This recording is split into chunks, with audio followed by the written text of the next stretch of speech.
ನಾನು ನಾಗರಾಜ್ ಶೇಟ್ ಅಂತ ಈಗಾಗಲೇ ಉತ್ತರ ಕನ್ನಡ ಜಿಲ್ಲೆಯ ಕುಮಟಾ ತಾಲೂಕಿನಿಂದ ಮಾತಾಡ್ತಿರೋದು.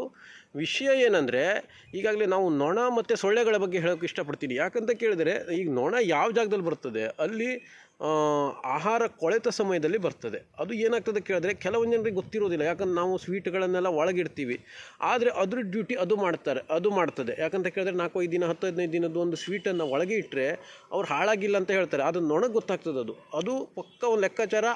ಇದು ಒಂದು ನೊಣ ಒಂದು ಗುರುತಿಸ್ತದೆ. ಮತ್ತು ಸೊಳ್ಳೆ ಏನು ಗುರುತಿಸ್ತದೆ ಅಂದರೆ, ಆ ಜಾಗದಲ್ಲಿ ನೀರು ನಿಂತಿದೆ, ಗಲೀಜು ನೀರಾಗಿರ್ಬೋದು, ಒಳ್ಳೆ ನೀರಾಗಿರ್ಬೋದು, ಅಲ್ಲಿ ಉಟ್ಕೊಳ್ತದೆ. ಅದನ್ನು ಗುರುತಿಸುವಂಥ ಕಾರ್ಯವನ್ನು ಅದು ಮಾಡ್ತದೆ. ಯಾಕಂತ ಕೇಳಿದ್ರೆ, ಈಗ ಫುಡ್ ಇನ್ಸ್ಪೆಕ್ಟ್ರಿಗೆ ಒಂದು ಏನಾದರೂ ದುಡ್ಡು ಲಂಚ ಕೊಟ್ಟರು ಕೂಡ ಅವನು ಒಳ್ಳೆ ಸರ್ಟಿಫಿಕೇಟನ್ನು ಏನು ಸರಿಯಾಗಿದೆ ಅಂತ ಸರ್ಟಿಫಿಕೇಟ್ ಕೊಡ್ತಾರೆ. ಆದರೆ ಅದು ಸರ್ಟಿಫಿಕೇಟ್ ಕೊಡಲ್ಲ, ಅದ್ರ ಕಾರ್ಯವನ್ನು ಅದೇ ಮಾಡ್ತದೆ ನೊಣ. ಅದಕ್ಕಾಗಿ ಏನಾಗ್ತದೆ, ಇಲ್ಲಿ ಗಟರದಲ್ಲಿ ವೇಸ್ಟ್ ಇರ್ಬೋದು, ಎಲ್ಲ ಒಂದು ಕಡೆ ವೇಸ್ಟ್ ಇದ್ದರೆ ಅಲ್ಲಿ ಹುಟ್ಕೊಳ್ತದೆ. ಅದ್ರದ್ದು ಸೂಚನೆಯನ್ನು ಅದು ಕೊಡ್ತದೆ. ಯಾಕಂತ ಕೇಳಿದ್ರೆ, ಅದು ಸಾವನ್ನು ಕೂಡ ಸ್ವಾಗತವಾಗಿ ಸ್ವೀಕಾರ ಮಾಡ್ತದೆ, ಹೊರತಾಗಿ ಅದ್ರ ಡ್ಯೂಟಿಯನ್ನು ಕೂಡ ಮರೆಯಲ್ಲ ಅದು. ಆ ಒಂದು ಡ್ಯೂಟಿ ಈಗ ನಮ್ಮ ಮನುಷ್ಯರು ಕೂಡ ಮರಿತಾ ಇದ್ದಾರೆ. ಯಾಕಂತ ಕೇಳಿದ್ರೆ, ಈಗ ಸೊಳ್ಳೆ ನೋಡಿ ಎಲ್ಲ ಕಡೆ ನೀರು ನಿಂತ್ಕೊಂಡಿದ್ರು, ಅದ್ರ ಡ್ಯೂಟಿ ಅದು ಮಾಡ್ತದೆ. ಆ ಜಾಗದಲ್ಲಿ ಉಟ್ಕೊಂಡು ಇದು ಮಾಡ್ತದೆ. ಇಲ್ಲ ಬಿಟ್ಟರೆ ಅದು ಸೊಳ್ಳೆ ಅಲ್ಲಿ ಉಟ್ಕೊಳ್ಳೋದಿಲ್ಲ. ಈಗ ನೊಣನೂ ಕೂಡ ಈ ಆಹಾರ ಕೊಳೆತಿದೆ ಅನ್ನುವಂಥದ್ದಕ್ಕೆ ಅದು ಸೂಚನೆಯನ್ನು ಕೊಡ್ತದೆ.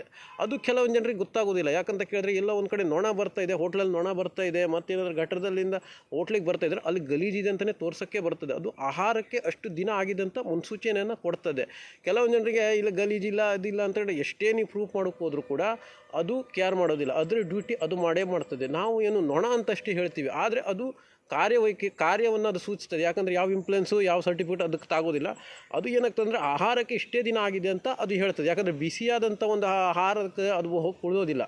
ಅದು ಏನಾಗ್ತದೆ ಅಂದರೆ, ಕೊಳೆತಂಥ ಅಷ್ಟು ದಿನದ ಆಹಾರಕ್ಕೆ ಮಾತ್ರ ಹೋಗಿ ಕುಳಿತದೆ. ಅದಕ್ಕೆ ಗೊತ್ತಿರ್ತದೆ, ಅದ್ರ ವಾಸನೆಯನ್ನು ಗುರುತಿಸುವಂಥ ಇದು ಇರ್ತದೆ. ಅದು ಪಕ್ಕ ಸರ್ಟಿಫಿಕೇಟ್ ಕೊಡ್ತದೆ. ಯಾವ ಫುಡ್ ಇನ್ಸ್ಪೆಕ್ಟರ್ ಕೊಡೋಕೆ ಆಗದಿರುವಂಥ ಸರ್ಟಿಫಿಕೇಟನ್ನು ನೊಣ ಆಗಿರ್ಬೋದು ಮತ್ತು ಸೊಳ್ಳೆ ಕೊಡ್ತದೆ. ಇಲ್ಲೆಲ್ಲ ಜನರಿಗೆ ಒಂದರ ಮಿಸ್ಗೈಡ್ ಮಾಡ್ತಾರೆ. ಯಾಕಂತ ಕೇಳಿದ್ರೆ, 5-10 ದಿನದಿಂದ ಯಾವುದೋ ಒಂದು ಅಂಗಡಿಯಲ್ಲಿ ಒಂದು ಸ್ವೀಟ್ ಆಗಿರ್ಬೋದು, ಯಾವುದೇ ಇಟ್ಟರು ಕೂಡ ಅದು ಗುರುತಿಸುವಂಥ ಕಾರ್ಯ ನೊಣ ಮಾಡ್ತದೆ. ಆದರೆ ಇವ್ರು ಏನು ಮಾಡ್ತಾಯಿದ್ರೆ, ಇದು ಈಗಲೇ ಮಾಡಿರುವಂಥದ್ದಂತ ಒಂದು ಸುಳ್ಳು ಒಂದು ಇದನ್ನು ಡಾಮಿನೇಟ್ ಮಾಡುವಂಥ ಸಾಧಿಸುವಂಥದ್ದು ಆ ಕಾರ್ಯವನ್ನು ನೊಣ ಗುರುತಿಸ್ತದೆ. ಮತ್ತು ಹೆರಗಿಂದು ಕೂಡ ನೀವು ಎಷ್ಟೇ ಕೀಟನಾಶಕ ಸಿಂಪಡಿಸಿದ್ರು ಕೂಡ ಈ ಗಟರದಲ್ಲೆಲ್ಲ ವೇಸ್ಟೆಲ್ಲ ಇರ್ತದಲ್ವ, ಅಲ್ಲೂ ಕೂಡ ನೊಣ ಇರ್ತದೆ. ಯಾಕಂತ ಕೇಳಿದ್ರೆ, ಅಲ್ಲಿ ಅಷ್ಟು ದಿನದಿಂದ ಆಹಾರ ಕೊಳೆಯುತ್ತಿದೆ ಅನ್ನುವಂಥದ್ದಕ್ಕೆ ಅದಕ್ಕೆ ಸೂಚನೆಯಿಂದ ಆ ಜಾಗದಲ್ಲಿ ಬರುವಂಥದ್ದು ಅದ್ರ ಮೊದಲಿಂದನೂ ನಡ್ಕೊ ಬರ್ತಾಯಿದೆ. ಅದು ಡ್ಯೂಟಿಯನ್ನು ಅದು ಮಾಡ್ತದೆ. ಈಗ ಮನುಷ್ಯರ ಡ್ಯೂಟಿ ಫುಡ್ ಇನ್ಸ್ಪೆಕ್ಟರ್ ಆಗಿರ್ಬೋದು, ಜನ ಆಗಿರ್ಬೋದು, ಅದು ಅವ್ರ ಡ್ಯೂಟಿ ಮಾಡೋದಿಲ್ಲ, ಅದು ಗುರುತಿಸ್ತದೆ ಅಂತ ಹೇಳೋದಕ್ಕೆ ಇಷ್ಟಪಡ್ತೀನಿ.